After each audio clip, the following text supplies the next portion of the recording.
because the HapeBeast thing, how does that even happen? Like, who is this Digimentor person? How did you get connected? How are you a mod at one of the biggest NFT companies? I thought his name was Digi the whole time, but it's actually, they call him Diggy. Interesting. Did not know that. Yeah, they call him Diggy. I don't know if it's an accent thing or something, but that's what they call him. And I DM'd him and his DMs were open, right? So, and that's the key. Wow. If you can find a project first, and if it's their first big project, they don't understand the hurricane that's about to hit them in the face, especially if it's a popular project like that.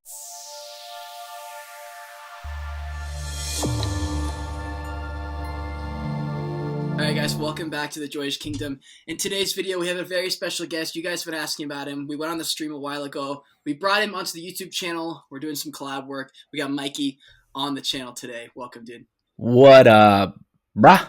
I'm excited to be here, man. Yeah, hell yeah. And we asked on Twitter. We both asked on Twitter. So if you're not following us on Twitter, all of Mikey's stuff's in the description below. But we are going to be talking about life. We got AMA about NFTs, life, just stuff, dude. Just stuff. I mean, of course, we'll talk about HapeBeast as well, right? Yeah, well, there's a few questions about HapeBeast. Unfortunately, most of the questions are stupid about HapeBeast, and they've already been answered a million times. Or there's no fucking answer. Yeah, there is no. I mean, I'll do my best, man. I'll let you know. I get thousands of messages a day. 80% of them HapeBeast. Yeah. So definitely, guys, we'll talk about HapeBeast. We'll definitely cover them a little bit. Unfortunately, most of the questions you guys have, we have no answers to because the project has literally not launched. So I don't know what to tell you on some of these. Right. But anyways, so our first question, actually, no, well, I forgot. Whenever I do my streams, I always forget to do like my intro shit. Like, guys, this video is brought to you by SupDucks. The whole channel is sponsored by SupDucks. You guys know I partner with the projects that I believe in long term that have a similar vision. They are sponsoring the channel today, or just all the time. If you haven't already, smash like in this video. If you're appreciating all the consistent uploads, you guys know the goal of this channel is to instill the knowledge and confidence it's going to take to navigate this metaverse on your own one day. So if that sounds good to you, subscribe to the channel. Join the kingdom. Let's do this shit. First question is, Mikey, how did you get into NFTs? Why NFTs? How long you been here? So I've told this story a handful of times, but I'm sure there's people that haven't heard this yet. So a couple things. I have been in advertising and marketing my whole life. I got a design degree at Penn State. I actually got a master's degree in technology and entrepreneurship. And I worked at Geico 10 years, over 10 years, almost 13 years out of college. Like, that's unheard of, right, in this day and age. So it was my first job out of college. And in that time, I built a bunch of relationships. And so about 5.5 years ago, I moved to the West Coast. And one of my good buddies, he managed the digital department there, and he randomly called me out of the blue. And I was like, hey man, what's up? And he had always been really into investing. But he's like, dude, have you heard of this thing called an NFT? And I was like, no, I think I had kind of like top level knew what it was.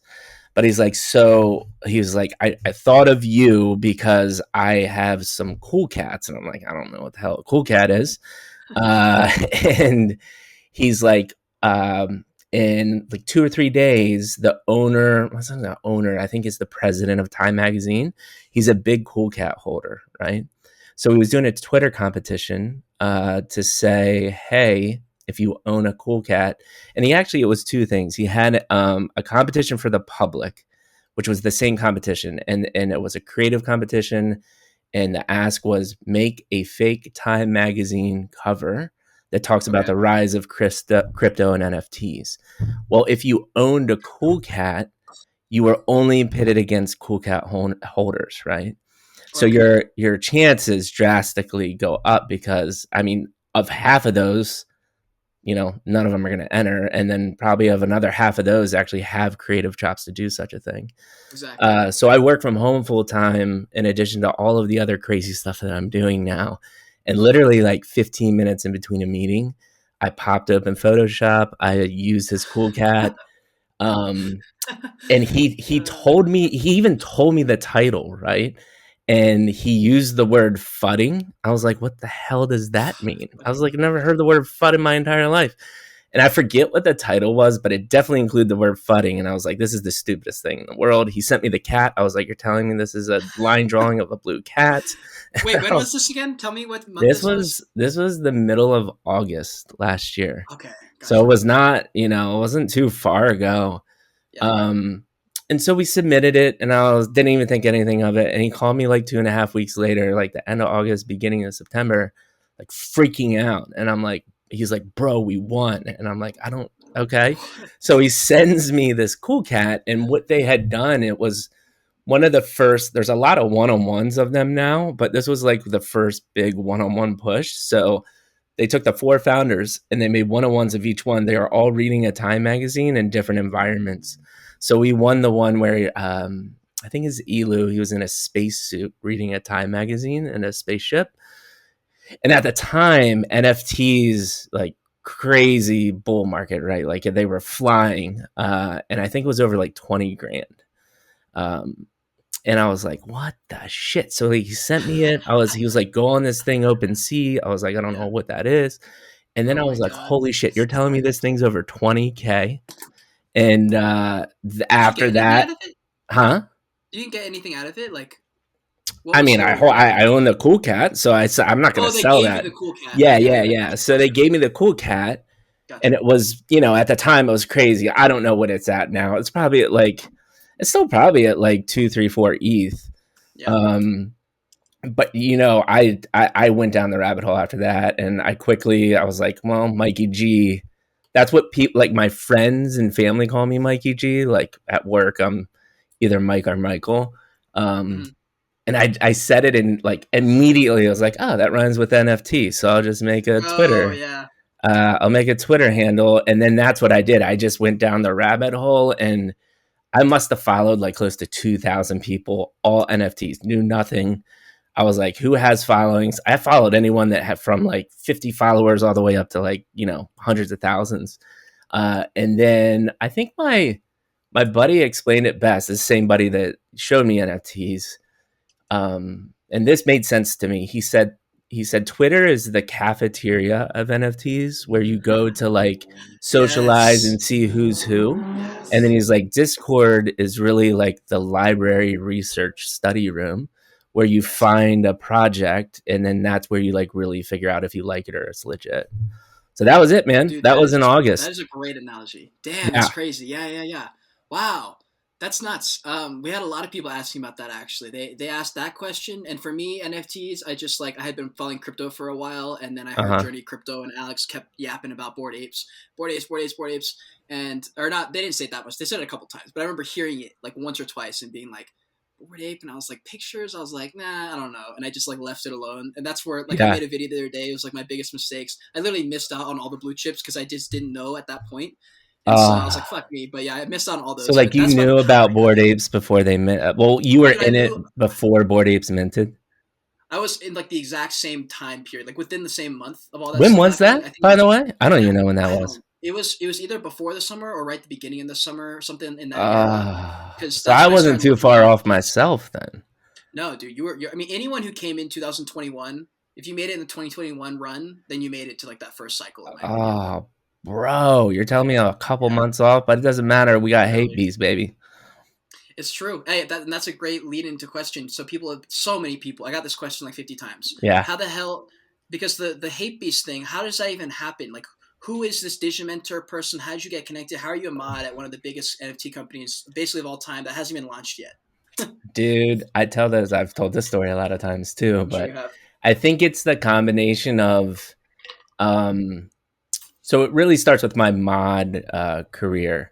Yeah. So once I went into these Discords, I was like, you're telling me I need to grind to level 10 and get all these invites? I was like, I can't invite anybody. None of my friends, they think I'm an idiot trying to buy these JPEGs.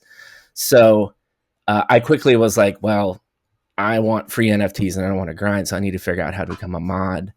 And I was in a place where, like, I'm now basically close to 20 years professional experience building design teams, had massive budgets, have worked all across the creative world. So I had confidence, right? Yeah. So the first project I really thought was cool was this project called OX Vampire, which was pretty big. And it was like one of the first times I went in Discord and like, you know, that crazy hype, like 24 hours, they had 60 or 70,000 people in it. Right. And I went in there and I was like, wow, this is just crazy. And I was trying to learn it all. And I was like, you know what? I'm done wasting my time. So I went to the top right and I was like, well, that's where the founders are. And I just started spam messaging. And the guy, Dylan, he was the coder, I think. And it was like a 2-sentence conversation, man. He was like, I was like, hey, I started, and this is my big white lie that literally started my like NFT career. No. I was like, yo, bro, been modding for like a year. I have tons of experience. Little do you know, I literally downloaded Discord like 6 hours before I had this conversation. I had no clue what Discord was. It was a mess. And he was like, where do you live? And I was like, I live near the Bay Area, Northern California. He's like, perfect. I live in Australia. You'll be awake when I'm asleep. He's like, you're mod. And I was like, okay, that's cool. And then I modded that. That became a slow rug. Then I proceeded to mod multiple other rugs or slow rugs because I just didn't know what I was doing, right? And I think you kind of got to go through that process to like understand that like shit, 98% of these things are just really Ponzi pyramid schemes. Exactly. They literally make $5 million and leave. Like they literally do that. That's what people don't understand. It They're sucks, like, why are you sending me all man. these new projects? I'm like, because, dude, I'm literally going to tell you to buy this project. You're going to buy it, and they're literally going to. You're going to get pissed. You're going to lose all your money. Oh. And I've seen what's crazy in the space though is, I mean, that was beginning of September, right? Mm-hmm. And it just moves so fast because within that probably month and a half till, you know, middle of October, like the rug was the thing, right? People were just so hyped up. They didn't even like realize how rugs were happening or rugs were really a thing. And then people caught on that, right? And so people were like, okay, now I know how to kind of detect a rug that had been into it. And now we're actually even still in this age of just this, what people call a slow rug, right? Which is these people really start with good intentions. Yeah. But again, they are either younger and just don't have life experience. They don't have business experience because an NFT is a startup. Like that's what it is, right? 100%. And so you go in with good intentions. You got all this cool art. You got all this interesting stuff. And then you have $4 million in your bank account, and they're like, well, I really don't have ambition to finish out that roadmap. Even though they really started with good intention, they're like, fuck, this is a lot of work to actually build a business, right? Yeah. So unless you have tenured business people, I will never mess with any other projects unless I know it's a HapeBeast level project or it's my own, because I know I have control. Like I just can't be handcuffed to these founders that don't know shit about shit. Exactly. So, but back to the story, OX Vampire, I saw that going downhill. I was like, that's a shade. I was like, couple days in IMX Bears, that got hacked and that was a disaster. Couple more in between after that, and then I was like, shit, man, I finally found a project, and it was called Space Cubes. And this guy somehow found me from France, had his own digital mobile gaming company, right? And I was like, okay, this is what I was looking for. I'm looking for somebody that's a founder that has their shit together. And like, he showed me the stats. They had like 2 or 3 of the top fastest selling mobile apps on the iPhone store in France. And I was like, this is awesome. His artwork was fire. It was like these cubes, and he was going to do a raffle site and a little mobile game. And like, he had concepts. He showed me the wireframes and everything. And I was like, awesome. He's like, I want you to be my head mod community manager. And I was like, great. And then this was the first time I got paid, right? Like the other ones were just NFTs. And he was like, I'll give you like a half a ETH up front. And then depending on how the mint goes, I'll give you free NFTs and like some more ETH. And I'm like, oh shit, this is awesome. Yeah. And it was awesome. Like we built a really cool community and people loved me. And I remember the moment where I knew I was like a pretty good community manager was this son of a bitch had been working on, like, he had not slept for like 3 months, right? Oh yeah. And he was so excited that he finally got the contract done. And this was the time, this little microcosm of that the rug at the time was to make a secondary site, right? And you would stealth drop the link, and the stealth drop was actually being from Discord's getting hacked and posing as a mod and dropping a link, right? Well, it's like, dude, this is, my wife still talks about this story, and this was the beginning where she was like, you really need to figure out how to lock this up because it's now impacting my life. So it's like 1 a.m, my phone's blowing up. I'm like, what the hell is going on? It's this dude, Space Cubes, his name's Sam. And he's like, dude, the Discord's freaking out. They only want to talk to you. And I'm like, what is going on? He's like, the contract got done and I just dropped the link in the Discord. I was like, bro, like, what are you doing? Like, how you can't stealth drop links when literally the last week and a half was like, I don't know what the project was at the time, but like over 100 ETH was stolen through a stealth drop, right? Oh my God. So everyone in the Discord was like, oh, I need Mikey G. So I came in, we had like an impromptu AMA. I'm like in my bed on Discord at like 1 a.m. And my wife is like, what the hell are you doing? There's this crazy French dude just like screaming in the Discord. Oh And so we like settled him down. But then I was like, okay, that's cool. Like I've kind of built a cool community because they were asking for me. And through that, I actually met a lot of people that I talked to today. Titty Boy, he's a great dude. He's got a project called Chill Pill. And then Christian, who's one of the head mobs at HapeBeast, that's how it all happened. So that had just happened. The mint was getting ready for Space Cubes. And then randomly, like one day, and we like checked our messages, like whenever it dropped on like the 16th of October or something, like literally like a minute after it dropped, he texted me and he was like, dude, I love your vibe as a community manager. Like this project is going to be massive. And he's like, it would be so cool if you could be a mod.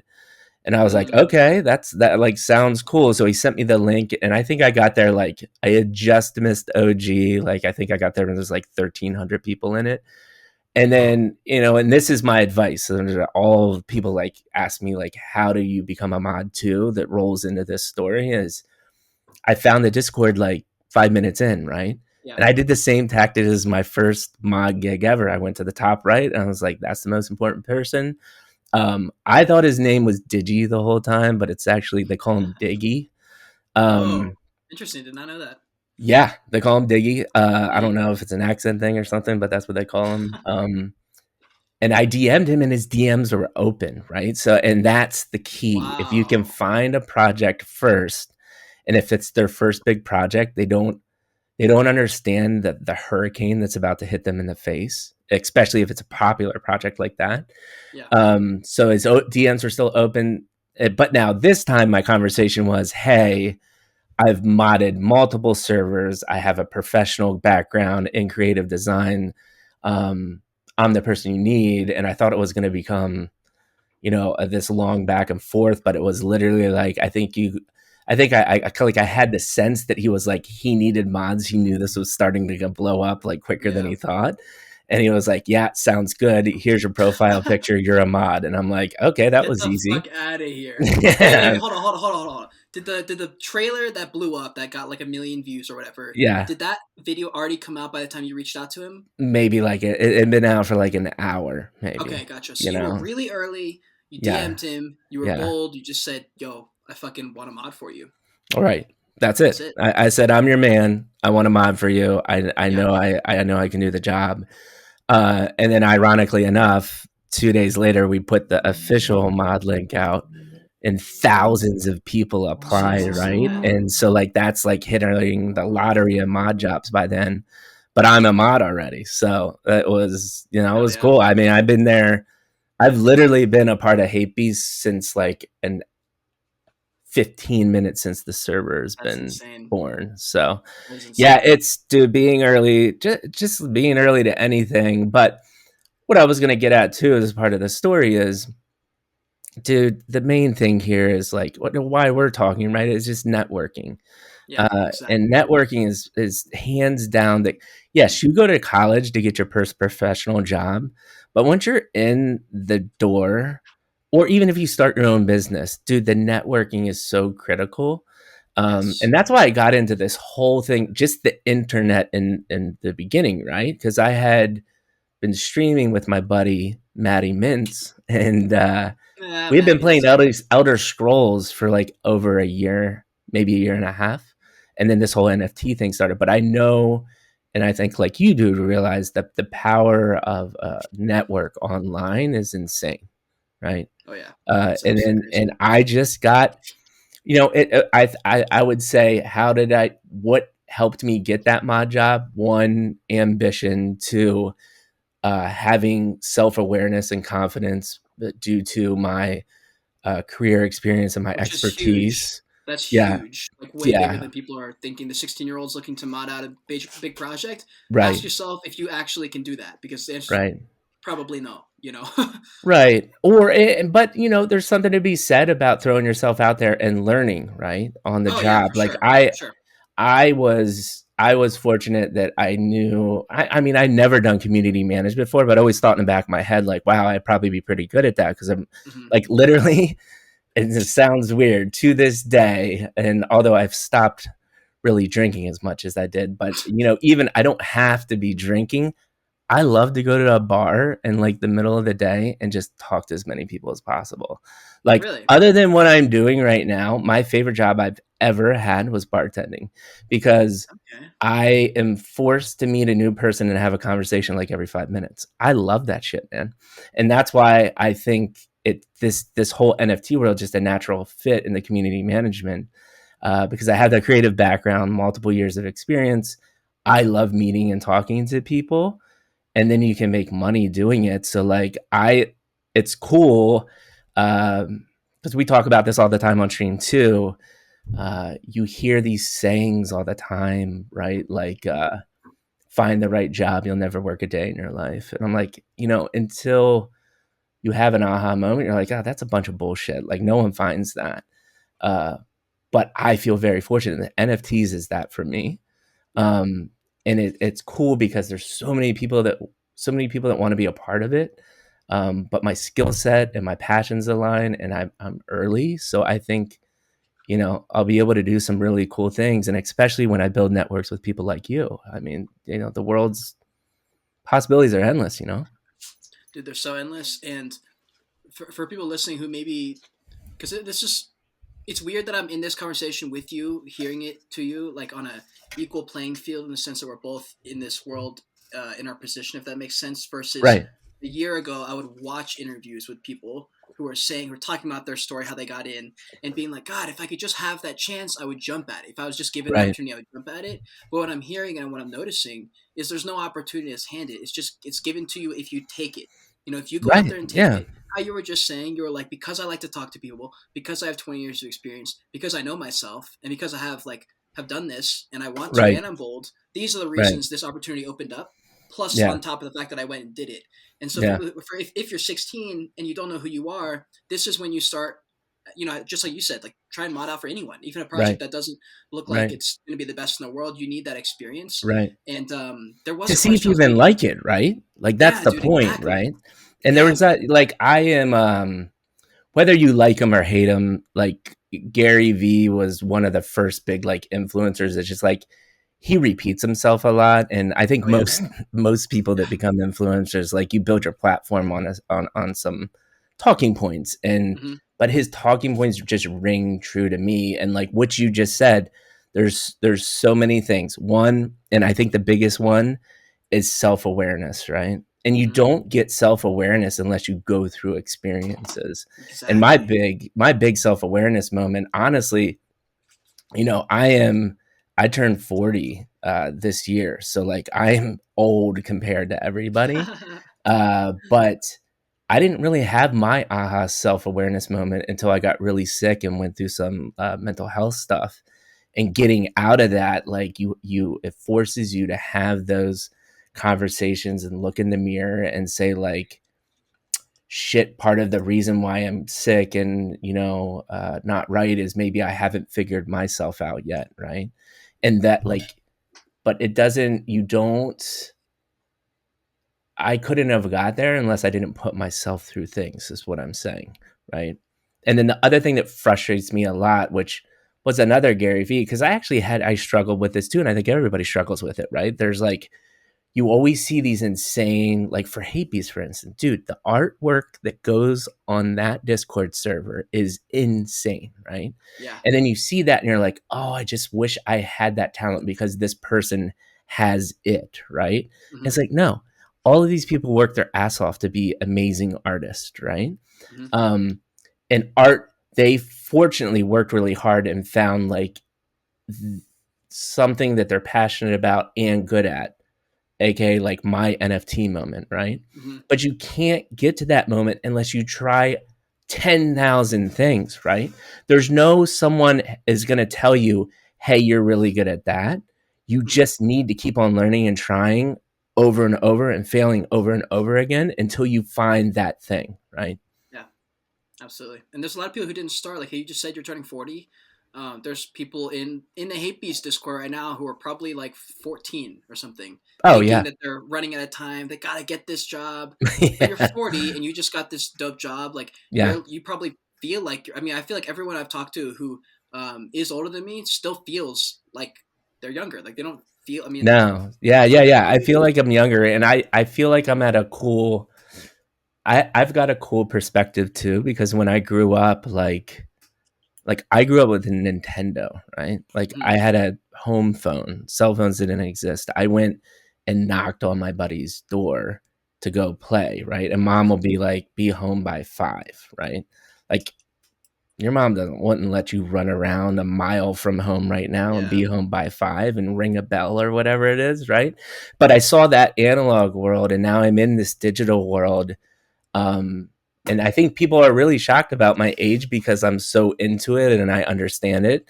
And I will credit that to video games. I was such an avid gamer. Oh yeah. And but I didn't have computer or internet right when I grew up. So I'm a hardcore console gamer.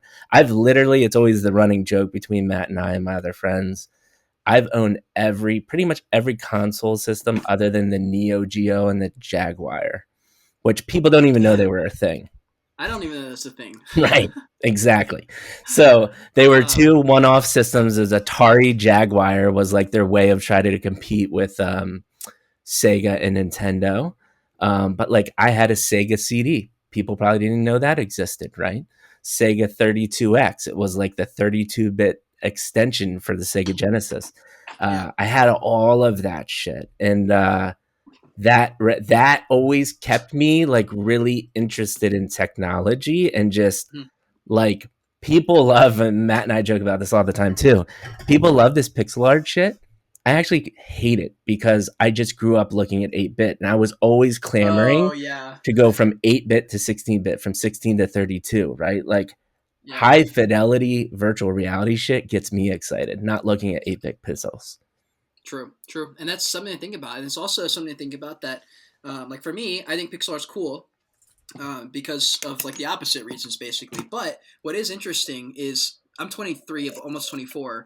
But what you just said about growing up with Nintendo, knocking on doors, home phones and stuff, like I think, I'm not sure if I was the last generation with that, but I do vaguely remember that because my first portion of my like childhood was that, it was like the tail end of it of like, oh yeah, like go play with you your probably friends, had the tail end of it, right? yeah, But just that like was the more first like couple of that years. was my childhood, Yeah, like that's crazy because I think it was probably 9th or 10th grade when social media started to become a thing. Instagram started to take off. You started seeing influencers, popping up 2015, 2016.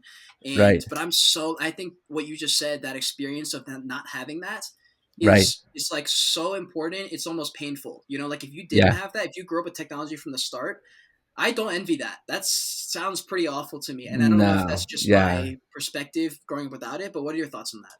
Oh, 100%. I mean, I think, and I've talked about this a lot. I think the future skill set is empathy and connecting with people, because everything will be automated. And it makes it that much harder to gain that skill set when you grow up in a digital world, right? And whether you want to debate that we're moving towards Ready Player One, which honestly NFTs are the beginning of that, right? That's TBD. but there will always be AI is going to get better and better and better, but there's always going to be a human element that a computer can't replicate.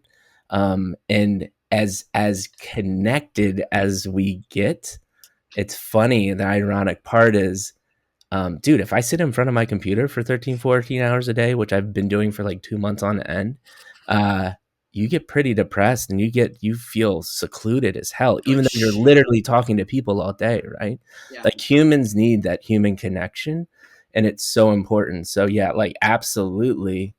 I am very happy that my childhood was go outside and play, or go build a tree fort, or go play in the snow. Like that shit's so important. And I think after going through all the stuff that I said and kind of like, kind of realizing and realigning my priorities in life, I think I feel more now than ever that like we are super connected to the earth, and the earth has such like just going to the beach like just washes away any fears or stresses that I have. Like I remember going to see Yosemite the first time. It was like literally like a spiritual moment. And if you get rid of all of that, I think it's a bad thing. Yeah, I totally agree with you. I think for me, if I don't go on a walk and just like stretch my legs and just Right. get a different scenery, even though it's the same walk I've taken every day, Yeah. it's absolutely necessary. And when I Yeah. don't do that, my brain crumbles. Like Right. everything crumbles. My self-belief crumbles. My Right. gratitude toward being alive and Right. breathing and fucking being able to jump in my Discord and just talk to friends in Discord and stuff. I think it's so important. And you're right about the connecting with the world. I noticed that about a year ago when I started to go hard on YouTube. Right. Was that I was like, damn, everything is going to be automated. So what do we have over these automations? And that's your personality, Yeah. And so I think it's a great segue into the fact that you went from being a mod, relatively inexperienced in the NFT world, to acclaiming 5,000 or whatever people on your Twitter who are very engaged with you, who fucking love everything about you. They're in your Twitch streams. I Like you were appreciate able it. to cultivate a community of people based on who you were and your values, and bring Yeah. value and like talking to people. And you create your own personal brand in Yeah. addition to be like, yes, you're mod at HapeBeast, yes, you do these other things, but you're also a straight up just like entertainer on Twitch. Yeah. I guess like talk to me about that experience, just kind of like building a personal brand from that opportunity. So I think again it goes back to because there's mods at HapeBeast that don't do that, right? Exactly. Yeah, you're right. And again, it's a goal of mine. I appreciate it, and I have the self-awareness again that I think one of my superpowers is, even though you're behind a screen, I think I can do a good job of making people, even through a text, feel my how genuine I am.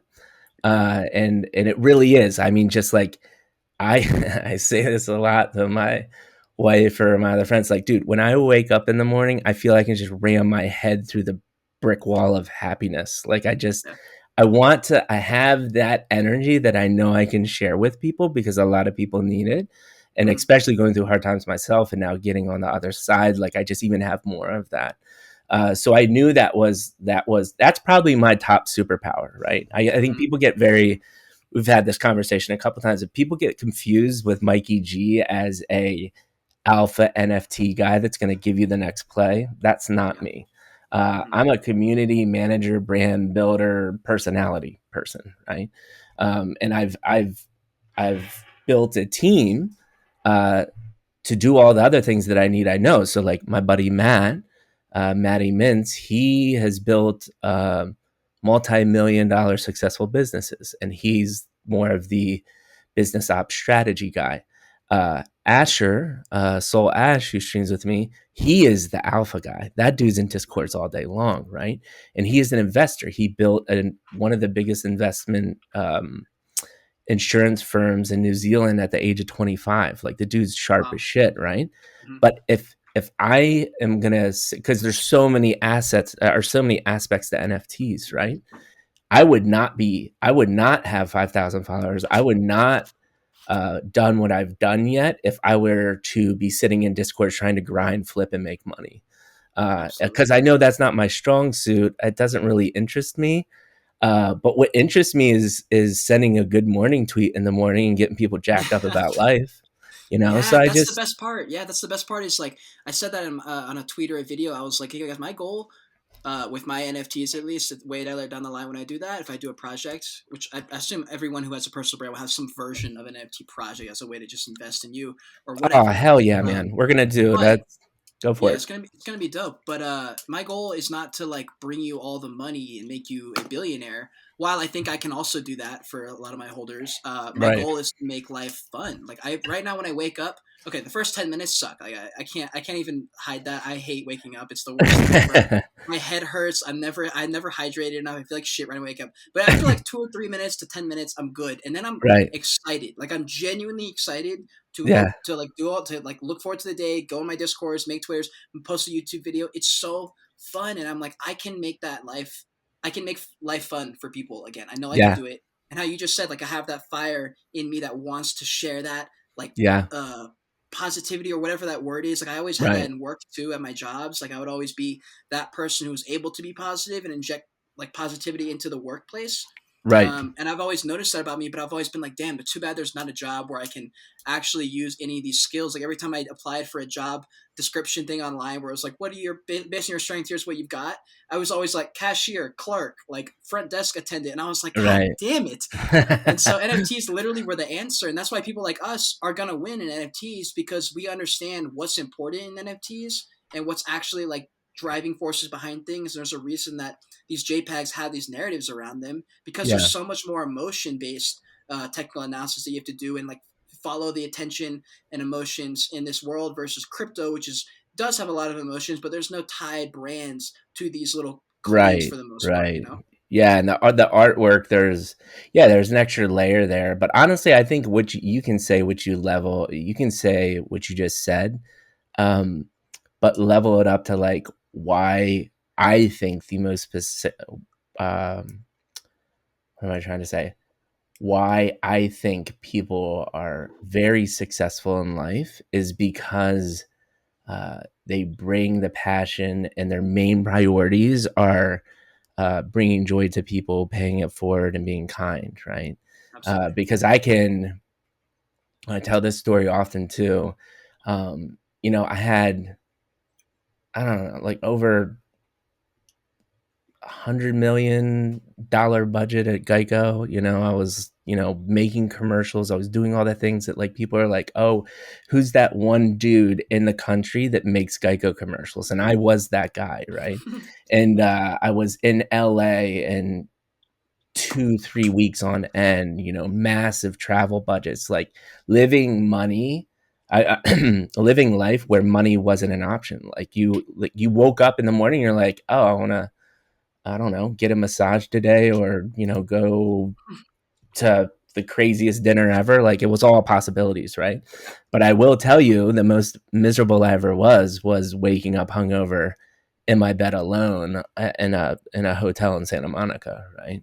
Yeah. And I feel very fortunate that I was able to experience that at late 20s, early 30s, to have that realization that like, I'll tell you the loneliest person and the most messed up person in the world is the guy that tries to buy the mansion, the nice car, get the beautiful wife, and burns bridges, destroys relationships, and is 65 years old, a bajillionaire and alone, right? Yeah. Um, and if you take that perspective and concept to whatever you do, uh, you're going to be good. And understanding what makes you happy, and it's not any happy, like people use this word happiness, right? Like what is Yeah. really happy?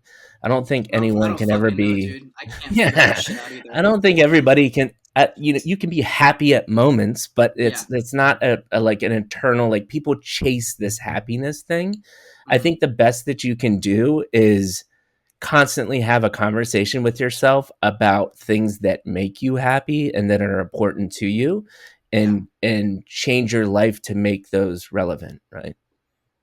Yeah, and I also talk about this a lot too because you're right, and I'm way younger, and so I'm happy to. I probably wasn't making even a fraction of what you were making at Geico and doing all those things, but I have been fortunate enough to at one point.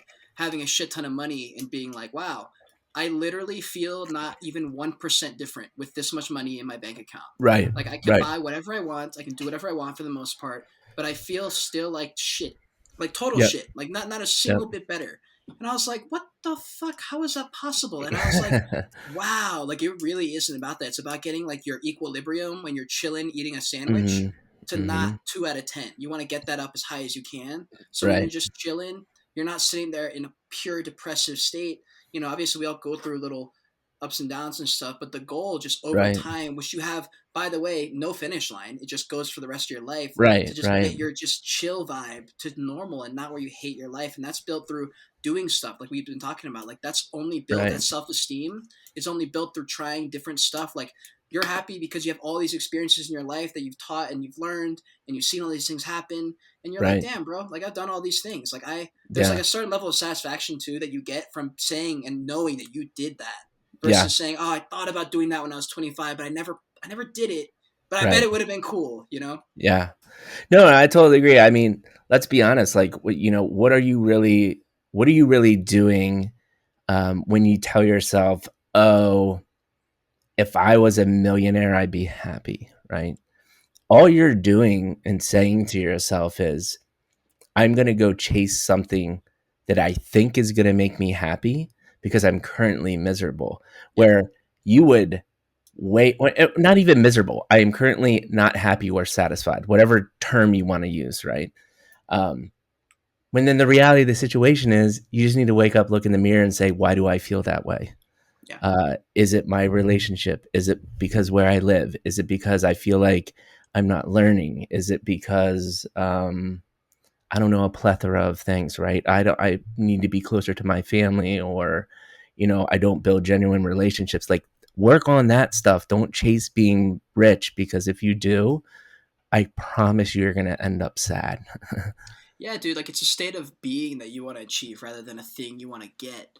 You hmm know, like how you're just saying about um, chasing like a thing versus fixing some of the things. Like also, if you're listening to this kind of conversation, which this type of conversation where people talk about achieving happiness versus just becoming content or whatever, that's a Right. conversation that's happened a million times on podcasts that I've heard a million times. And there's Oh been a yeah. point in my life where I heard it and I brushed it off saying, God, that guy's such a prick, or that guy, of course that guy's saying that he's got $1 million. Of course he's saying that, right? And there's a lot of people who say Right. that. But until you get to a point where you can hear a podcast and instead Yeah. of attacking the people talking and saying, or coming up with excuses, well, I can't, well, he's saying that, but he also didn't do this or that. And Right. it's like, bro, regardless of whether or not you're right or wrong, that's completely irrelevant. If Right. you ask Right. yourself those questions in the mirror, that's the Yeah. only thing that mattered. Did you Yeah. ask yourself or did you not? If you didn't, Right. then chances are you're either happy and you don't need to, or you're Right. not and you're too, like, I don't know what the word is, like too proud to do that or Right. something. Like Right. you really do have to face yourself and have those conversations and get vulnerable with yourself. And I didn't even do that until this past like few months. You know, you look in the mirror and like genuinely try and talk to yourself as another human being almost. Right. And that's something I doubt most people have done. It's scary. No, it's a scary thing to do. And but I also do not want to be naive to this fact. I was born in a middle class family in America, and I had very loving parents. I had enough money to have clothes and food on the table. There are a lot of people in really, really shitty situations, right? And to overcome that and have that talk is almost impossible. And that's why back to me getting sick. Why I like to have these conversations these are some of the catalysts that can get people out of the funk, even if it pisses them off. Yep. I was actually talking about this in the Discord. I love going to the voice chats at HapeBeast. It's so much fun because there's just so much positivity. But Oh, yeah. there's a fantastic book called Tribal Leadership, and it's all about how people have herd mentality, right? They like to travel in tribes. Like we are social beings, right? And he talks about there's different levels of tribes, and he takes a business perspective of like, why are great companies great and mediocre companies mediocre. Yeah. But he starts on the human level of like, let's say you are born into I don't know, a family in the third world country where you don't have clean water and you literally have nothing going for you, right? Mm-hmm. Like you wake up each day and your struggle is to survive. Yeah. Your perspective of the world most likely is the world is shit. It's always going to be shit and Mm-hmm. it's impossible, right? But then you see someone on a leveled up tribe that is like, okay, they somehow got out of that. But the world still sucks, but there Yeah. is a little bit of hope, right? And these conversations hopefully will, connect to somebody that is in like, there is no getting out of this shit, and being able to see somebody that does have hope and knows that things can be better. But Yeah. that being said, I sympathize. Well, I don't sympathize. I empathize with people, but I have no clue what it would be like to be there, and I can't speak to that, right? And So all we can be is empathetic, and how you just said that disclaimer you just talked about for the past couple of minutes is important to say, because it is true. There's no way I could know what it'd be like to not have the things I had when I was growing up. right, It'd be really naive to think that I know everything, because I can't. I couldn't right, have lived every life. right, But the good thing about you having that disclaimer about, like, hey, while we can be empathetic and be understanding that for some people it's way easier than others.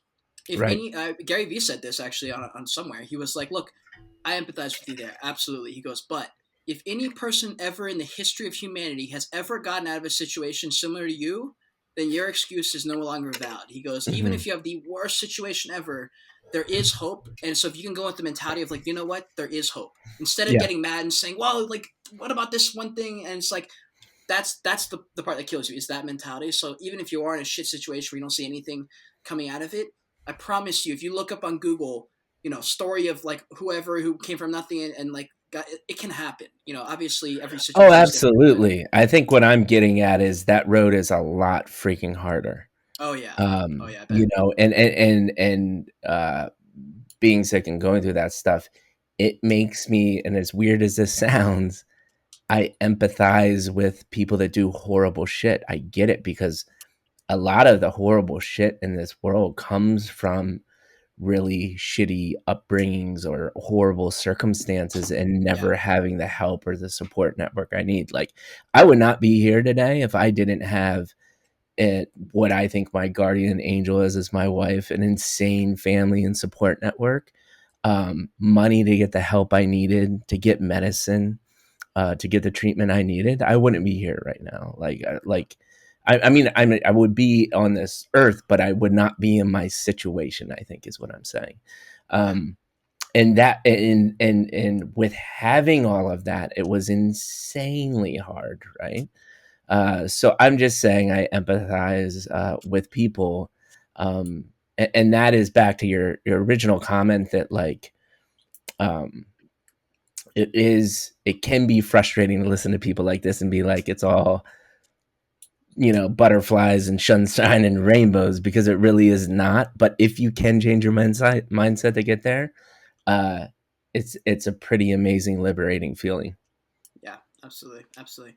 How important do you think, because the fact that we are having this conversation and have gotten deep to this point, how important are these kind of conversations in an NFT context as far as brand building for personal brand, but also for projects? Because I always talk about the fact that projects need to have a figurehead, someone who's got a personal brand in case something goes wrong. Like Jungle Freaks had Trossley's issue. We have Hmm.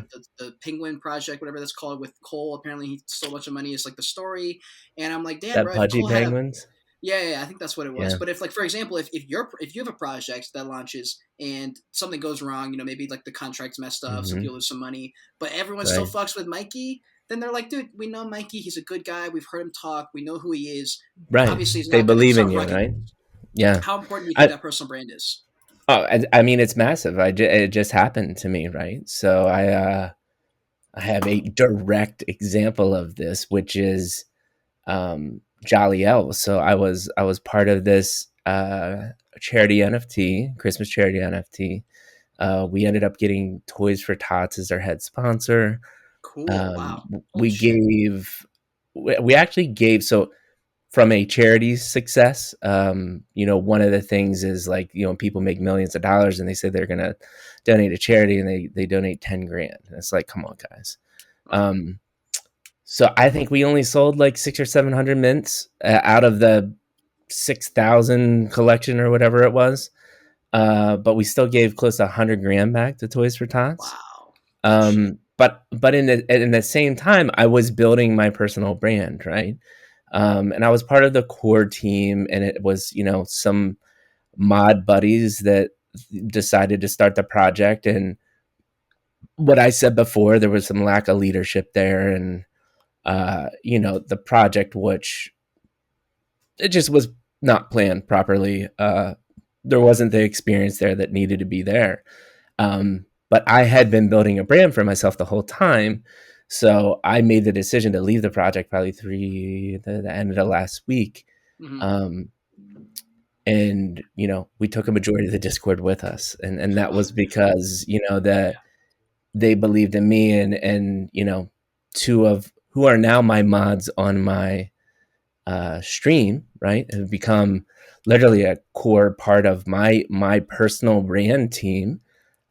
Came from that Discord, and it wasn't like, dude, you totally screwed me by leaving that project. They were like, dude, I believe in you, and I will go wherever the hell you go.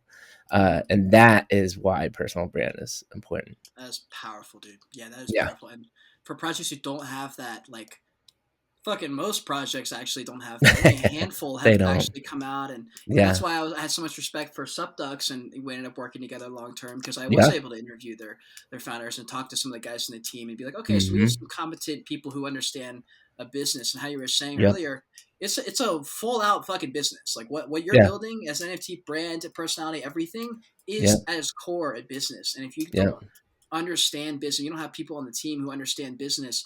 There's a lot of different factors that go into an NFT project, and most people aren't ready for that. A lot of the projects that blew up in the summer were probably people who weren't quite. I mean, there's a lot of projects now that are just falling left and right that are potential blue chips that launched back in the summer because they're like, oh, fucking 4 months later, and we actually can't do anything we wanted to do doing anything, hard, and we don't know anybody. Like your connections are going to be everything. When you launch a project, your friends are going to be like, dude, we fuck with Mikey. He's launching a project. It's not even a question of if, it's when. When is the mint? We're minting, right?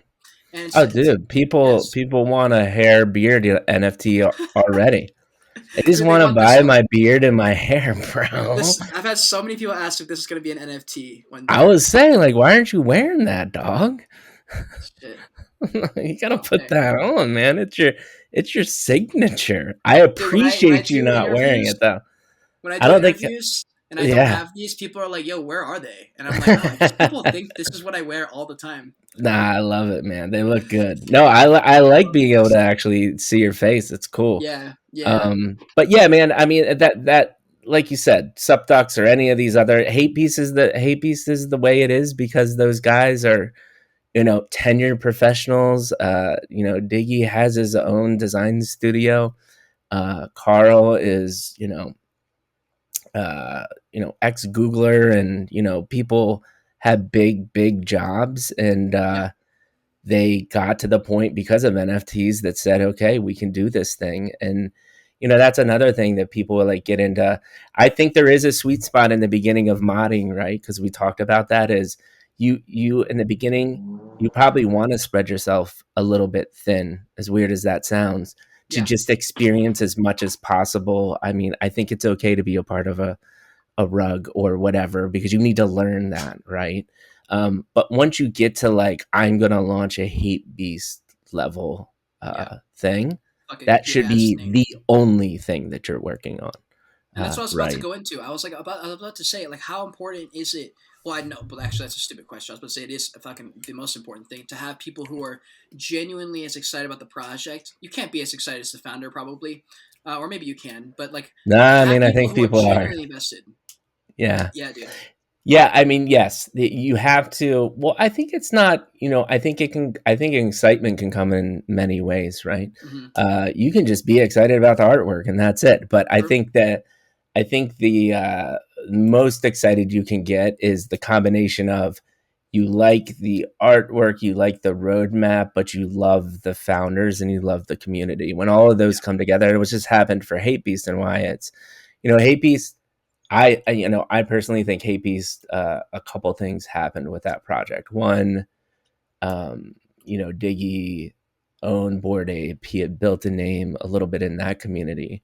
He had the Genesis Hapes that he had come out with that at least I had a little buzz. I think I look back, man, when like HapeBeast launched, I'm pretty sure those OG Genesis Hapes were like below a half a ETH. So you want to rewind back to the beginning of October and buy a couple of those, right? But he at least had them out there, and they were a half an ETH. Like a half an ETH at that time was actually a lot, right? Oh yeah, there's and nothing to be ashamed about. So he had that. And there's another point I want to bring up, and I'll get to it with this kind of like my vision of why HapeBeast is HapeBeast. He did a brilliant marketing branding move, which is, by the way, all of this shit really is. Other than the technical part, like this is all NFTs are branding, marketing. That's all it is. And he took HapeBeast, which was a very popular, streetwear website, and added the word ape. Like, take the most popular NFT, take one of the most popular websites, put them together, drop a fire trailer, build detailed 3D artwork really before anyone was doing it, and you have HapeBeast. And that's was the difference. They were first. That's why they are big, because they were huge. They started the trend. Mm-hmm. And then they not only did they start the trend in just the building the trailers and doing high fidelity 3D artwork, they built the trend with community, right? Yeah. From day one, they said they're all about the community. We're going to listen to the community. And dude, every day I go into that server and just I'm in awe of just the amount of people. I mean, there's hundreds of people in the Discord every day. And it's gotten to a thing where like the mods can't even, we just don't even have enough time to pin all of the like cool shit that people want to do, right? Like there's always someone that's doing a contest or a karaoke or, showing people how to use Photoshop. I was just in the voice chat and the creative, and, people are just sharing and helping. Like, dude, go into the HapeBeast server, and if you have any ambition, you can literally find the tools to get what you want done. Whether it be start a business, make a business card, start a podcast, do whatever you want to do. Someone in there has done it and will help you do it. Hell yeah, dude. That's the biggest gift of all. That's the biggest gift, but it's also the one that no one knows, except for people who've been in there and done that. And that's why these kind of interviews where you're able to talk about stuff like that is so important, because if someone was watching this and was like, oh, HapeBeast is some big NFT project that's really just hyped up, it's going to be the next Megaverse, it's going to rise high and crash down low. There's probably a lot of people who think that because they aren't in the Discord and they're not participating. The good thing is the people that are going to get on the Hape list, obviously you guys aren't doing I don't think you guys are doing like a public mint. I think most of them are whitelist, right? It's all whitelist. Yeah. They made that decision to avoid, which would have been astronomical gas fees, right? Idea. Well, that, but also, I mean, that's how you create diamond holders. Like for my third and fourth collection, I'll have 4 collections total for my art pieces before my project at way later down the line. And those are the access keys to the kingdom. However, you can't get those projects. You can't get those NFTs unless you jump through all these hoops like Neo Tokyo did. But mine are focused on branding. So it'll be like, you have to listen to my first podcast for like the entire hour and a half. And that's cool. Like, write a full page thing on like what that taught about yourself or whatever. And so that's what I want to do. And I would make it like a bunch of bullshit so that the people who do get it are like, bro, I'm never getting rid of this Hape thing. Or this HapeBeast, because like I worked my ass off. I worked so hard to get Hape listed. I fuck with Mikey. He gave it to me. That's another thing. If you're the one who's like, hey, I just gave you Hape list, and like, oh my god, Mikey just gave it to me. Holy shit! And they remember that, and that's gonna be very important if HapeBeast, if the floor goes to 25 ETH, like. Right. All right. Now you got someone, a 17-year-old kid maybe, who's got a HapeBeast in his wallet worth $100,000 or whatever, and it's like, okay, now's where we figure out what this project is worth, in the sense of like, are people going to be able to hold this? Because we've never seen, this is unprecedented. We've never seen this happen before, where it's like people are investing in the project Right. And by you holding it or selling it, you're helping the project. You sell it, you get the secondary sales, and blah blah blah. So Absolutely. I hate hearing people say, "Oh, well, we just need diamond hands," because they don't understand the base of economics and how business works. You need people to sell your project, or else you have no money. But I think what HapeBeast will do is you don't want a majority of paper hands. You want a nice balance, right? And HapeBeast will have that because, dude, once this thing's launched, celebrities. When I said this earlier, there are, and they're not like, they don't dox themselves, but there are a ton of Major League Baseball players, soccer players, rugby players. They're all in the Discord right now. They're all interacting. And it will become a thing. And I think what's interesting about HapeBeast is I've been thinking about this, and I don't know where to go with it as far as like what is going to happen after mint. But I think it might be one of those, because inevitably you have pre-art reveal that's going to go up. The art reveals, the rarities figured out, and then it plummets, and then you're like, okay, does it go back up again or not, or stay steady? We don't know. I don't know if we're going to have that big of a dump after art reveal, because people realize how valuable it is. And actually, someone said this, and this is, again, like, I would have never thought of this, but I was in the voice chat and creative today, and someone used this analogy, and I was like, holy shit, that's a great analogy. And they said, someone asked me, do you think HapeBeast will overtake Bored Ape and be like the number one NFT? And I said, absolutely, in my opinion, because, and we had HelloQuinn from Llamaverse on our podcast, and HelloQuinn's a very aggressive human being, which is one of the things I love about him, right? He just shoots it straight. And he went on this rant about, like, dude, they've made not millions, billions of dollars. And what have they done so far? They held a cool party in New York for the NFT conference, and maybe a couple other parties, and they had an Adidas partnership, but really it was Adidas's NFT anyway. And it's like, guys, you've made like billions of dollars and not much to show for it. I think Hape will have the same situation, but they'll actually show utility. And then, so someone said, after I said that, they're like, yeah, like, it's basically like Bored Ape is Bitcoin and Hape is Ethereum. And I was like, I was like, that is such a great analogy to show, like, there's actually going to be utility attached to a $1 billion traded NFT, right? Yeah, dude. Oh my God. And let me throw something in also that kind of adds this conversation. I don't know if I saw this yesterday or if it was an old video. It was something to do with Gary V's project VeeFriends. I don't remember if this was a long time ago or yesterday when he actually made this video, but I'm pretty sure it's recent. And he talked about VeeFriends, right? Because a video came out where people were talking about Gary V maybe manipulating the market. You know, I got all his, you know, I'm sure he's all his VC friends and smart people and rich people to buy into the project, which is kind of cheating. But he talked about this in the very beginning about the interview, and I thought it was so interesting. And also, I know for a fact every single person missed it because it was such a small nugget that just got glossed over. He said the reason he did, so when he did VeeFriends, he dropped the project and he said, look, these plans I have are going to take probably 3 to 5 years to implement anything. He goes, so how the fuck am I going to get people to hold this for 5 years? I have to drop this now because this is starting now. I want to be one of the front people, one of the first projects. So he dropped his project and he said the utility first before this becomes revolutionary, which if you believe in Gary Vee, then that's what you believe. If not, then you don't buy his project. He says the utility until then, to buy me 3 years of time, is I will make it so that you can attend VCon, right?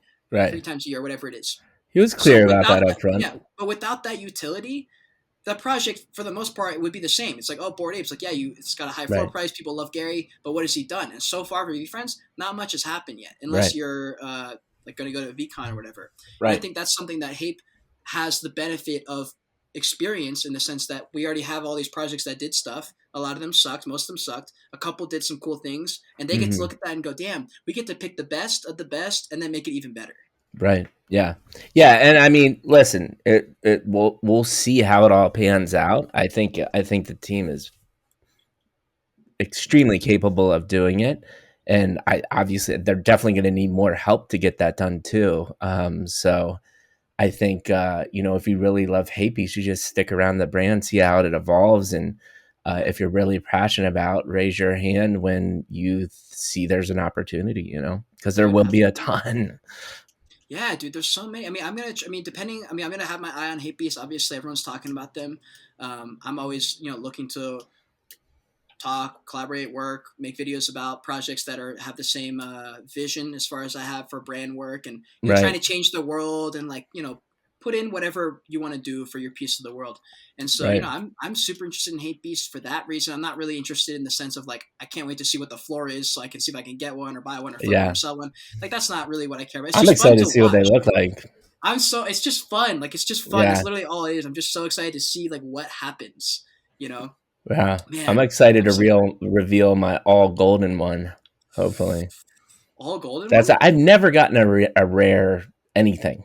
And you are getting a rare one. Like that's part of like the contract, I No, assume. no, no, no. They Oh, wouldn't do that. They can't manipulate the floor, right? So no, I'm saying I'm just like I'm being oh, to see sarcastic. what it Like, looks like. Oh, yeah, I know because he did a sneak peek of a all gold one. So I'm assuming my assumption is that that's probably going to be one of the more rare ones. yeah, yeah. And I was just saying I can't wait to reveal my all gold one, but True. there's no Hell yeah. chance in hell that I get that You one could, because my luck is not that great. bro. Um, Until last week, I had the shittiest luck ever, and then I minted a Polygon's Genesis 1 of 1. It was like a few hundred out of like thousands, and he's like one of ah, my favorite artists. And I was like, bro, fuck yeah! Like, oh that's my awesome. god, That's awesome. Yeah, it was such a good I feeling. almost minted. I know Greg. I know there was a little Yeah, drama with that project, but I thought the artist is super cool. So that's that's the only awesome reason I that you bought got it. a 101. Yeah. Yeah, it was crazy. I mean, for me, it's an art piece. Just Yeah. like especially these 3D ones. That's why I love the 3D because you can like when I look at my polygons, I'm like, bro, that literally looks like a sculpture, and I can Yeah. see that as a Yeah. sculpture. That's what's exciting to me. Right. And that you bring up a good point too. Like, um, Ash and I talk about this, but like, there's something to be said about just buying an NFT because you like art and you like the Yeah. art, right? And not making money off of it. Like, it's so driven by uh, how much money you can make and FOMO and all that stuff. But like, it's really cool to be able to say like, I'm gonna own this piece of artwork and it's mine. That was my problem with NFTs. That's why I make content because I can't sell my NFTs. I literally can't. Like I buy it and I'm like, oh man, Yeah. profit, and then I'm like, oh, I Right. gotta sell it though, and I I love never my sell it. NFTs. I got to make income the God, other way, which brings up a exactly. good point. Is I think that too is like, um, I think what makes people super successful is making sure they have multiple streams of Oh income, yeah. right? So like, yeah, flipping NFTs is a thing that I once Hate Beast, isn't as time intensive.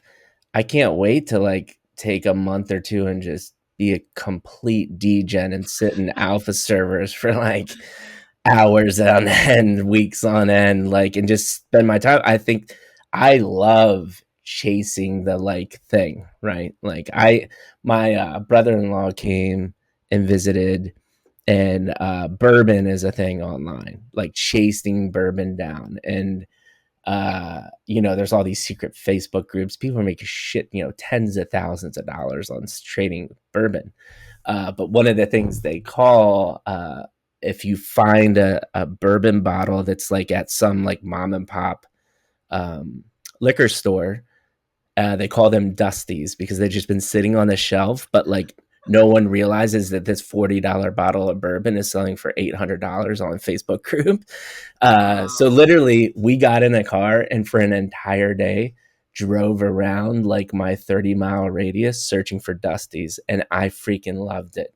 And that's what like NFT hunting to me Well, is and like. it's the pressure you take off yourself because it's fun. You don't Yeah. need to Oh, make have a like blast doing it, right? that's the Yeah, so thing, much yeah, fun. dude.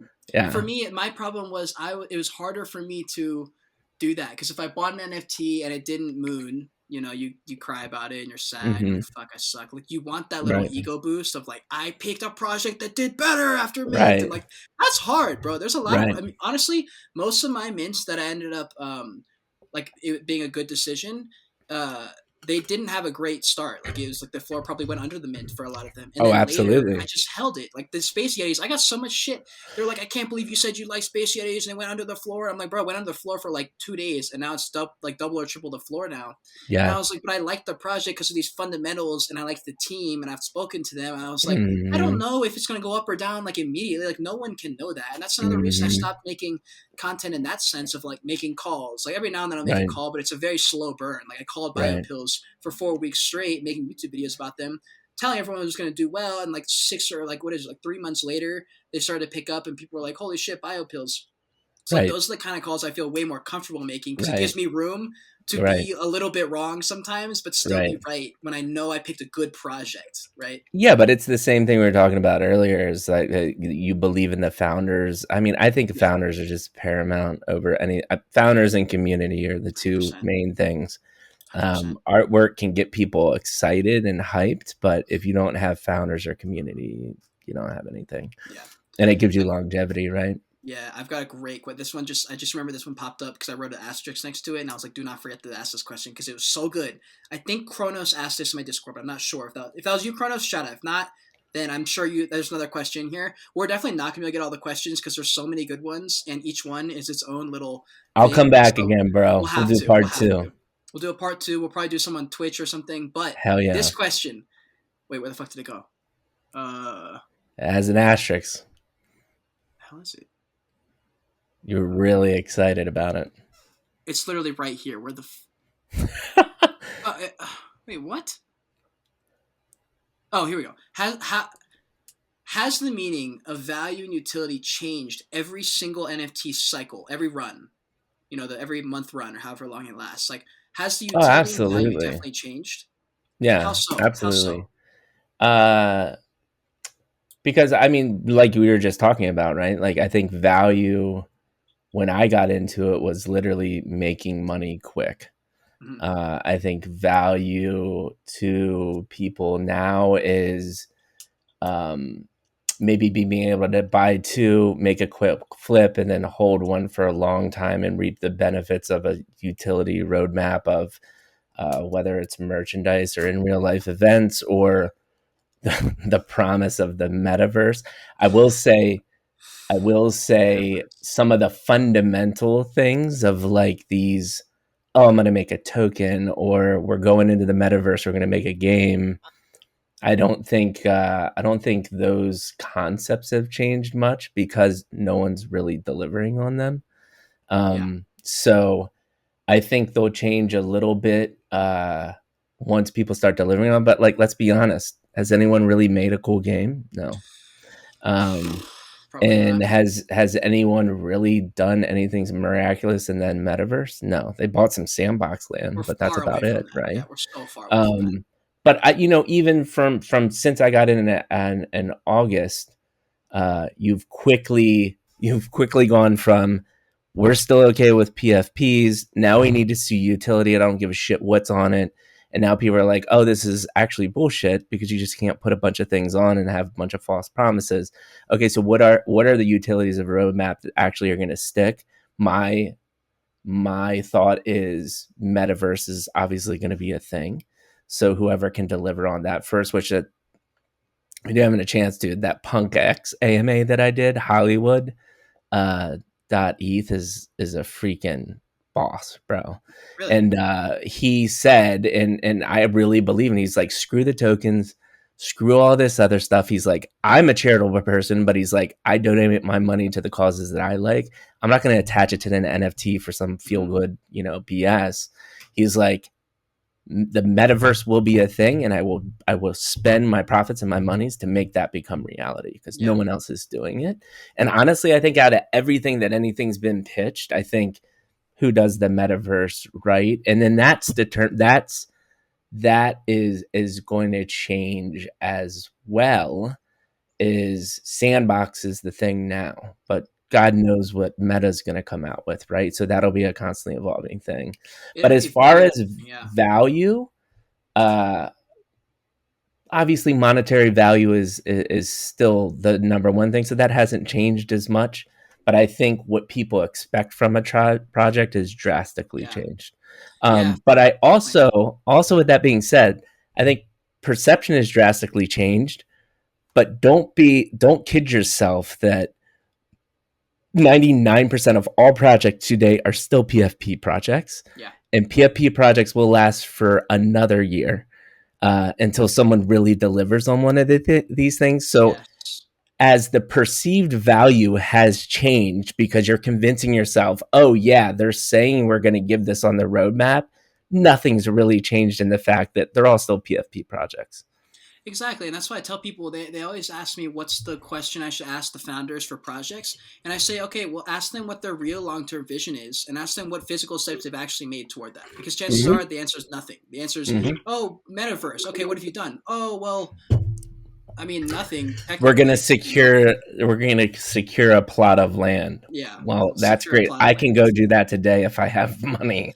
Yeah, and the way I looked at this question was a bit different too, I guess, with the value of utility and the meaning of utility and value. I looked at it more of a from the mindset of a creator because I've kind of turned into a content creator who's like working on my Mm-hmm. brand and stuff. So I looked at it in the sense of like people or no projects in the summer, right? The first projects they came out with breeding or staking or token, right? They Right. did it because that's what people wanted. That's what was Mm-hmm. in. The problem is there are projects that are launching the next cycle 3 months later or whatever it was who did the same thing because they were like, oh, well, Dogepound did it. We should have breeding. Right. But it's like Right. that's what Dogepound needed at the time, right? Right. So you can't copy a project that happened months ago because it worked. You have to take the lessons that they learned from that, probably the fact that none of them work, and maybe not even do a token because it's just not as important as building your brand over time and investing in networking connections and doing brand focused stuff more rather than trying to you know appease most of these flippers to make them feel like they made a good buy. And Right. that's where we're at this point now. We're seeing all the projects do their thing and pretty much all suck. And so we're like, okay, so what does work? Like what projects do still have a good taste in people's mindsets? And those are the ones that like they're focusing on the long-term brand and they're doing Mm-hmm. some small things as like Mm-hmm. short-term utility to kind of buy time. You can buy yourself time by making a YouTube series. Like Subducks has a YouTube channel and Yeah. they're earning themselves time by making a video series where people can be like, oh, I'm investing in the business. I'm part of the project. I'm part of the journey. And like my roadmap Yeah. for my Joyage Kingdom is I haven't even made it yet, but it's literally like Joyage Kingdom Yeah. roadmap. And it's like secure a good lawyer, like keep working on connections, get a fucking LLC. Like these are Right. very boring things, but they're necessary. Yeah. And I think the more open projects can be about that and the more they can kind of be like, you know what, this is a business. Let's be just frank. Let's be honest. It's time we like evolve as an NFT industry and kind of Right. start to mature a little bit. And that's hard because we every single 2 months there's an entire influx of new people, and that's honestly like I don't know Yeah. I how. mean, it's cool to Yeah. be a part of, and I think I go back to now that I had some time to like think while you were talking, but it Mhm. really boils down to me as of perceived value and actual value. And Yes. the actual value really hasn't changed. And Mhm. all the actual value I think you're getting from buying an NFT is one, the chance to make some money, and Mhm. then two, getting access to alpha to allow you to make more money. Those are the Yes. two things that people are literally buying. Like if you look at all of the popular projects, it's because they have great alpha, good communities, Yeah. and they've made people money, right? Yeah. And there's one, what Cyberkongs is the only one that actually has like some type of token that's like doing pretty good on Mhm. generating like passive income. But other than that, that's all there is. The perceived value of the metaverse, making a game, all of these other things, it's there, but it is yet to actually be a real thing. Definitely, dude. Definitely. And I know I want to respect your time because I know it's about around the time where you wanted to head out of here. So Yeah, I got to before we get heading do, out here I soon. want to do like a quick round off of like some very easy to answer questions that are Love it. random that people ask, and we should be able to get you out of here in a second. Cool. But okay, hardest pizza topping combo. Hardest what? Pizza? What's the toughest pizza combo? What's the best one? Pizza Best topping. pizza combo topping? Yeah, yeah. I forgot. Mm, I'm a pineapple and ham, bro. Dude, I okay, like that's the what it fucking was, because everyone kept saying, they were like, does he like pineapple and pizza? And I was like, why are so many people asking me this? Like, you must have said that before. hell yeah, man. Pineapple and ham Hawaiian pizza is real nice. Oh, man. I'm a fan of Hawaii. I like Hawaiian fajitas. Hawaiian Oh, pizza is I like decent. Hawaiian. I like pineapple and Hawaiian anything. everything. I like the. I'm a sweet and I love the sweet and salty combo. I'm a big fan, too. Yeah. Okay, first relationship.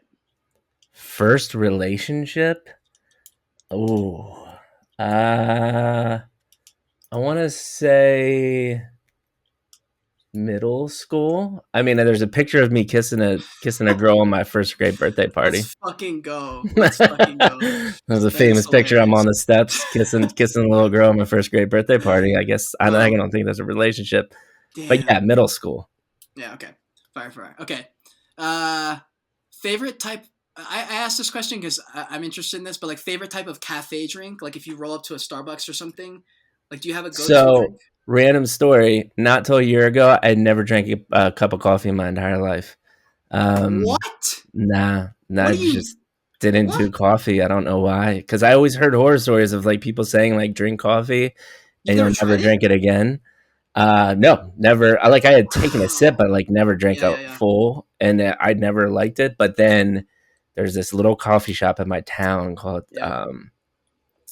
Story, and Mm. they make a whiskey latte, and it is banging. So Damn. it doesn't obviously taste like whiskey, Mm. but it has that like roasty flavor, but it's sweet as well.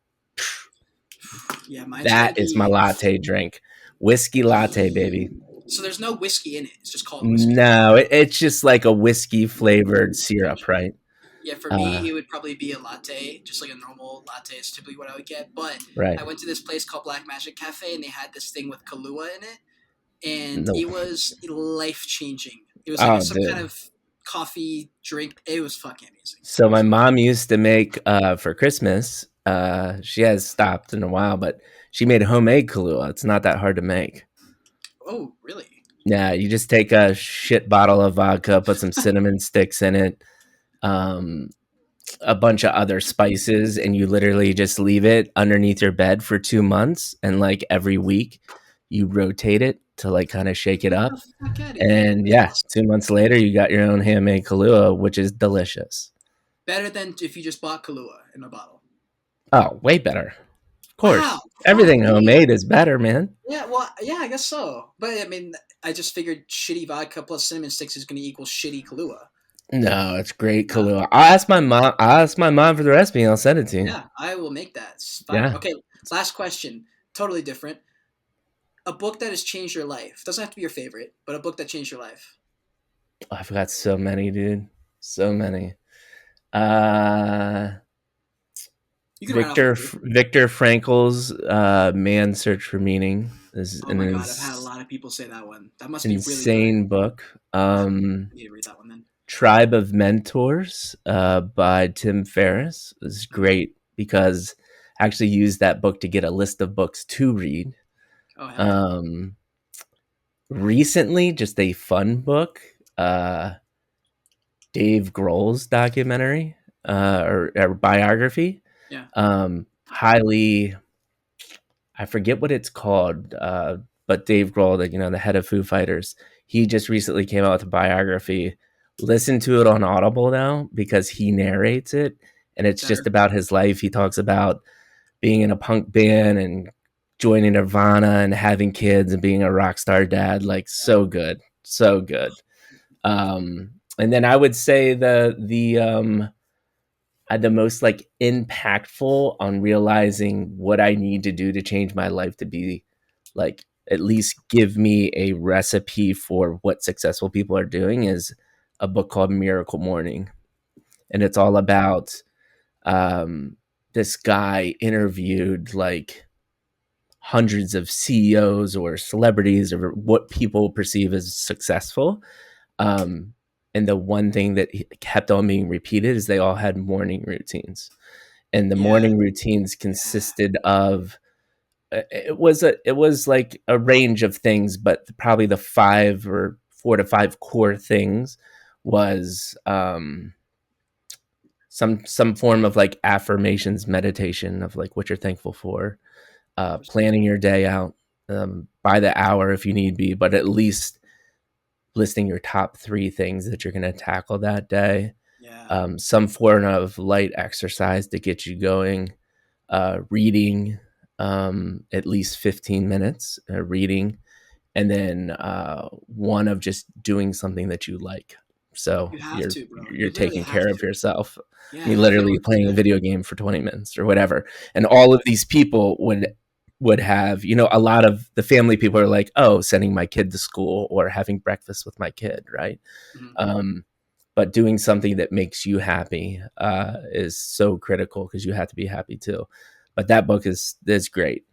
Dude, yeah, that rings so true in my head. There was a quote that someone said. They were like, structure, because people who don't want to plan out their whole day, I don't want to like plan everything. But someone said something that was so interesting. They said structure allows for chaos. Like if you want to have a free life, they're like, if you can structure your life, Right. that's No, when it you can makes do that. If sense. you only have chaos, you'll never get any of the things done.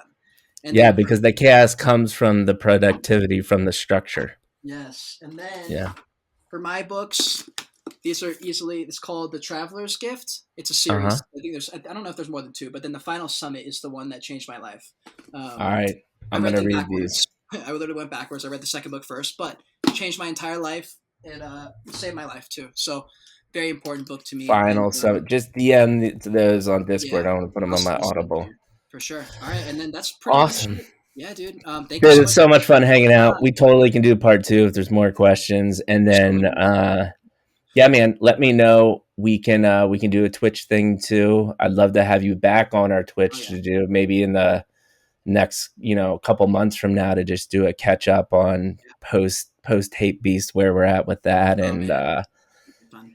yeah, dude, I'm just really appreciative I met you. It was so cool to have you on as like one of our second guests because we just vibed out, and I It think was we so got a fun. lot of similar mindsets, and I think our mindsets will set us up for success, and we will hug it out real life Hell yes. sometime I'm sooner coming to than California at later some point. at I an live out here, so NFT conference somewhere. Where are you in Cali? You're out in Cali? I don't know. I don't live in Cali, but I live in Colorado. But I live in this Oh area yeah, of yeah, like yeah. the That's West right. area, I was so like, I go to Cali. awesome. All right, Hell yeah, dude. man. Thank you so much. This is a blast. Yeah, guys, thank you All so much right. for watching. Make sure you like the video, subscribe. Code word you made in this video is gonna be fucking Mikey G is a beast. That's the code word. I'll see you all later. Peace. Until next time, continue on your joyage. Continue to learn and be grateful you're alive.